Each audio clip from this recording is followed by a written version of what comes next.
A hipersonia, esse excesso de sono que a gente vê, é algo relativo à fuga. Né? Existem pessoas que, por exemplo, deprimem e não têm a insônia, que é mais comum, a insônia terminal do deprimido. Né? Ele deita, dorme e entre 4 e 5 horas ele é acordado como se estivesse realmente acordando para iniciar o dia. Isso é o mais comum, mas existem pessoas que deprimem, pelo contrário, dormindo excessivamente. Então, é aquela coisa de estar o tempo todo querendo estar no quarto escuro e dorme mesmo, sem usar medicação nenhuma. É impressionante como o metabolismo dessas pessoas é modificado pela depressão. E não sempre a depressão, por exemplo, a ansiedade também pode cursar com hipersonia. Então, pessoas que têm tendência a lidar mal com frustrações, elas tendem a qualquer sentimento que tenham, fugir para se refugiar na questão do sono. E é tão interessante porque, assim, o sono, e isso é tão verdade, né? Porque a gente vê Michael Jackson, né? Que é um cara que eu idolatro, eu acho que foi um dos maiores artistas de todos os séculos, da humanidade. A necessidade dele, né? De dormir desesperadamente.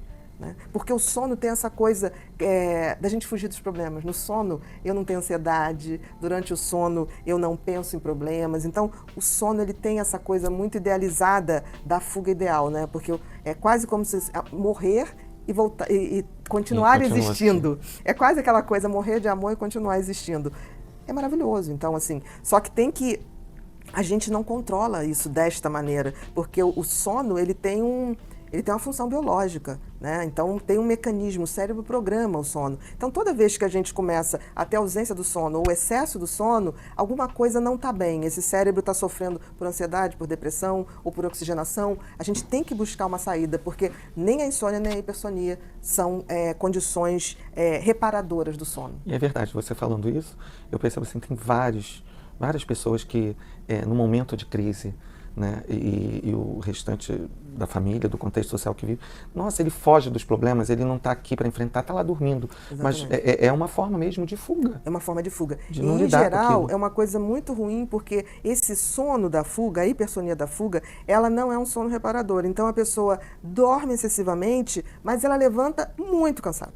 Apesar de não ter apneia, apesar de não ter nenhuma falta de oxigenação. Então, é quase como se a pessoa fosse se deixando tomar pelo medo. A hipersonia tem muito a ver com medo. É como se a pessoa fosse adiando os problemas, aquela procrastinação. E as isso consequências, aumenta. Bia? Eu acho muito ruim.